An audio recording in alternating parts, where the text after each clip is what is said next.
Hello दोस्तों, हमारे channel Shri Sai study hub में आपका स्वागत है।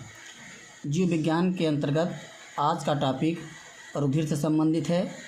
रुधिर वर्ग और रुधिर परिवहन तंत्र से संबंधित क्वेश्चन हैं। लगातार अंत तक बिना स्किप किए वीडियो में बने रहिए। अंत में लेक्चर के अंत में रुधिर वर्ग का निर्धारण कैसे किया जाता है, कैसे होता है, आरेख की सहायता से बताया जाएगा। चलिए शुरू करते हैं। रक्त क्या है? तो जानते हैं रुधिर क्या है। रुधिर एक प्रकार का तरल संयोजी ऊतक है। तरल संयोजी ऊतक है। रुधिर एक तरल संयोजी ऊतक है।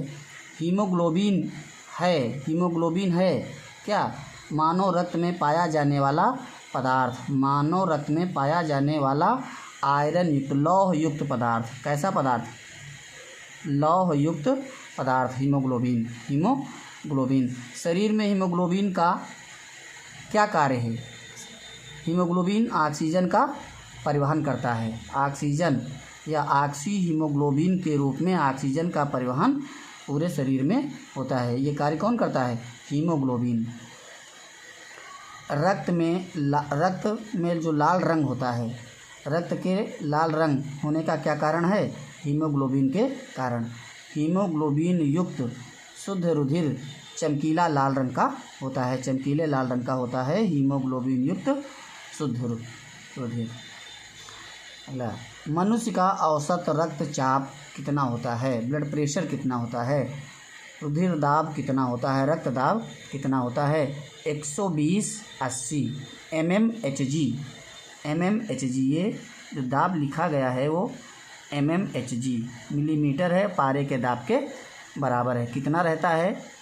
120/80। एक होता है 120, एक होता है 80। जो सिस्टोलिक है, सिस्टोलिक 120 रहेगा और डायस्टोलिक 80 रहेगा, है ना। बोलो, प्राकुंचन 120 रहेगा, अनुशीतलन 80 रहता है। ये सामान्य रहता है।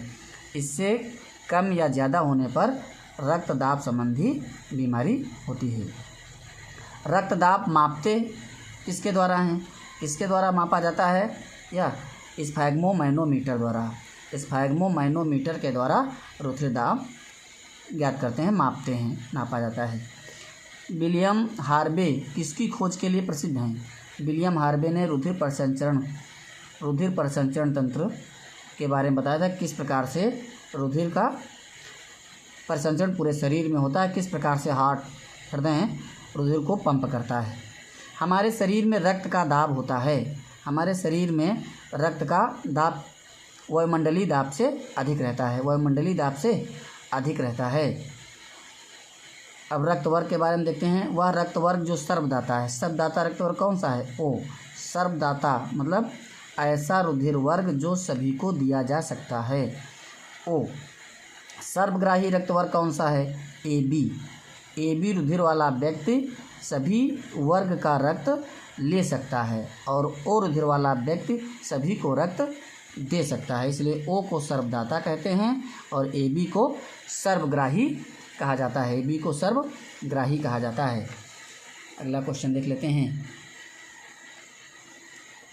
रुधिर वर्ग की खोज। रुधिर वर्ग की खोज किसने की थी? कार्ल लैंडस्टीनर ने रुधिर वर्गों की खोज की थी। बताया था रुधिर वर्ग कितने प्रकार के होते हैं। रक्त का पीएच मान, बहुत इंपॉर्टेंट क्वेश्चन और बहुत ज़्यादा पूछा जाने वाला क्वेश्चन, रिपीट होता है यह हर वर्ष। रुधिर का पीएच कितना होता है? 7.4 समथिंग, लगभग जो है 7.4, 7.4 पीएच मान रक्त का पीएच मान होता है। यदि एक पिता का रक्त वर्ग ए है और माता का ओ है तो उनके पुत्र का रक्त वर्ग हो सकता है ओ या फिर ए भी हो सकता है, या ये रक्त वर्ग हो सकता है। कैसे? अभी आगे देखते हैं इसको। इसके पहले रुधिर वर्ग देख लेते हैं। लैंडस्टीनर ने रुधिर वर्ग की खोज की थी और बताया था कि रुधिर वर्ग 4 प्रकार के हैं। ए बी और ओ। ए बी और ओ। इनमें कुछ विशेष प्रकार के प्रोटीन्स पाए जाते हैं जिन्हें एंटीजेंस और एंटीबॉडी कहते हैं, एंटीजेंस और एंटीबॉडी कहते हैं। एंटीजेंस के विपरीत एंटीबॉडी होते हैं जो शरीर में प्रतिरक्षा तंत्र बनाते हैं, अर्थात प्रतिजन एंटीजेंस के से शरीर की सुरक्षा करते हैं। देखते हैं भैया, रुधिर वर्ग ए में एंटीजेंस ए होता है, रुधिर वर्ग ए में एंटीजेंस ए होता है, रुधिर वर्ग बी में एंटीजेंस बी होता है। ए बी में दोनों एंटीजेंस पाए जाते हैं, ए एंड बी, जबकि ओ में कोई एंटीजेंस नहीं पाया जाता है, ओ में किसी प्रकार का कोई एंटीजेंस नहीं पाया जाता है। एंटीबॉडी इसके विपरीत होते हैं, ए में एंटीजेंस ए है लेकिन एंटीबॉडी बी होगा, बी में एंटीजेंस ए है लेकिन एंटीबॉडी ए होगा। ए बी में एंटीजेंस दोनों हैं, ए भी है बी भी है, तो यहाँ पर एंटीबॉडी कोई नहीं पाया जाता है। ओ में एंटीजेंस कोई नहीं पाए जाते हैं, एंटीजेंस अनुपस्थित होते हैं, तो एंटीबॉडी दोनों पाए जाते हैं, ए और बी दोनों एंटीबॉडी पाए जाते हैं। इस प्रकार से रुधिर वर्ग शरीर में पाए जाते हैं। अब बात करते हैं सबसे ज़्यादा इम्पोर्टेंट क्वेश्चन का कि माता पिता में यदि रुधिर वर्ग पता है तो संतान में, पुत्र में, पुत्री में रुधिर वर्ग कौन सा हो सकता है, क्या संभावना है। ठीक, तो सबसे पहले हम बात करते हैं कि इनके जो जीन्स होते हैं, ए में जीन्स पाए जाते हैं IA या फिर IA और I0। वैसे रुधिर वर्ग में मुख्य प्रकार से 3 प्रकार के ही ये जीन्स पाए जाते हैं, ABO, IA, IB, I0 या I0 कह सकते हैं। IA के द्वारा एंटीजेंस A बनता है, IB के द्वारा एंटीजेंस B बनता है, और I0 या 0 भी कह सकते हैं, I0 के द्वारा किसी प्रकार का एंटीजेंस नहीं बनता है। एंटीजेंस A जब बनेगा तो रुधिर वर्ग A हो जाएगा, एंटीजेंस B बनेगा B हो जाएगा। I0 ये रिसेसिव स्टेट में रहता है, सुप्त अवस्था में रहता है, अर्थात यदि IA के साथ I0 है तो प्रभावी IA होगा, यदि ये IB के साथ है तो प्रभावी IB होगा। यदि यही दोनों हैं तब किसी प्रकार का कोई एंटीजेंस नहीं बनेगा। तो बात करते हैं भैया, ए में ये एंटीजेंस हो सकते हैं, कंफर्म हो चुका है। तो बी में कौन से जीन्स हो सकते हैं, IB और I0 भी हो सकता है।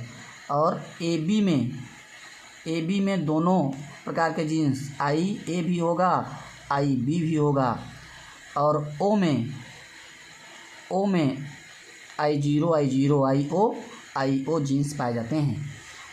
इस प्रकार से जीन्स पाए जाते हैं। अब बात करते हैं या देखते हैं, बहुत ध्यानपूर्वक समझना है। से पिता का रुधिर वर्ग A, माता का रुधिर वर्ग B।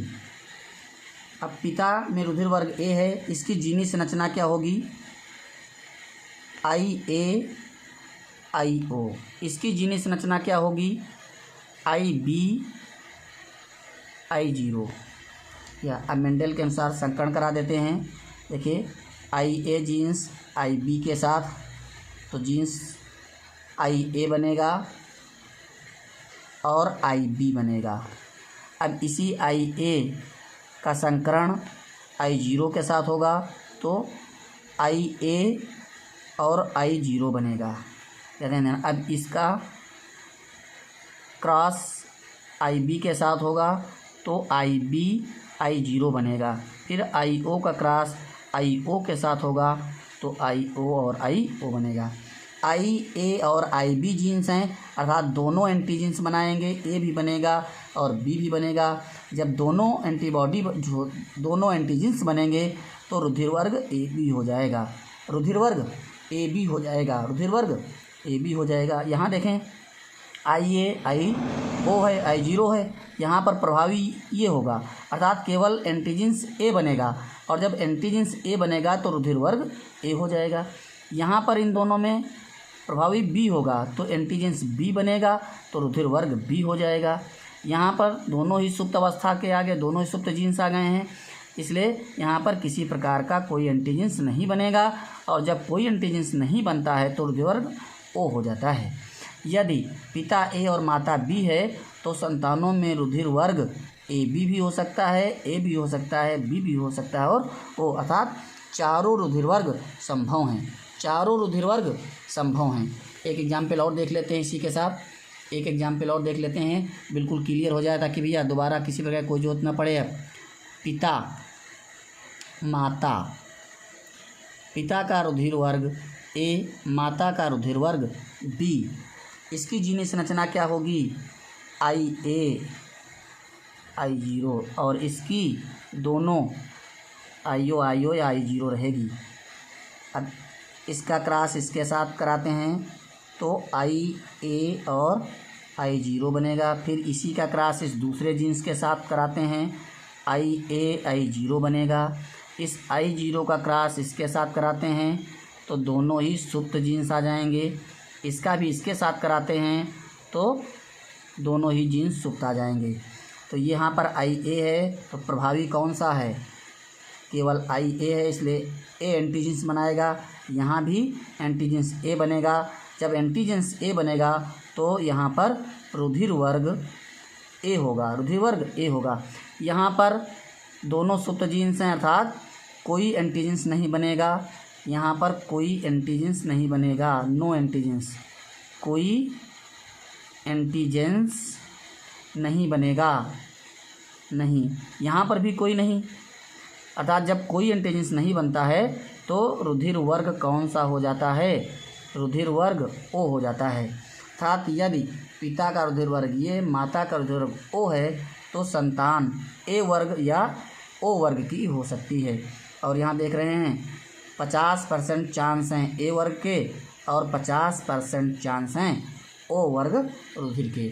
इस प्रकार से माता और पिता का रुधिर वर्ग पता होने पर संतानों में रुधिर वर्ग ज्ञात किया जाता है कि उनके संतानों में रुधिर वर्ग क्या होगा। यदि संतानों में रुधिर वर्ग भी पता है तो संतानों के रुधिर वर्ग से माता पिता में भी या किसी एक में रुधिर वर्ग ज्ञात किया जा सकता है। तो भैया लगातार चैनल पर बने रहिए और लाइक सब्सक्राइब करते रहिए, शेयर भी करते रहिए और कमेंट भी करते रहिए। Thank you.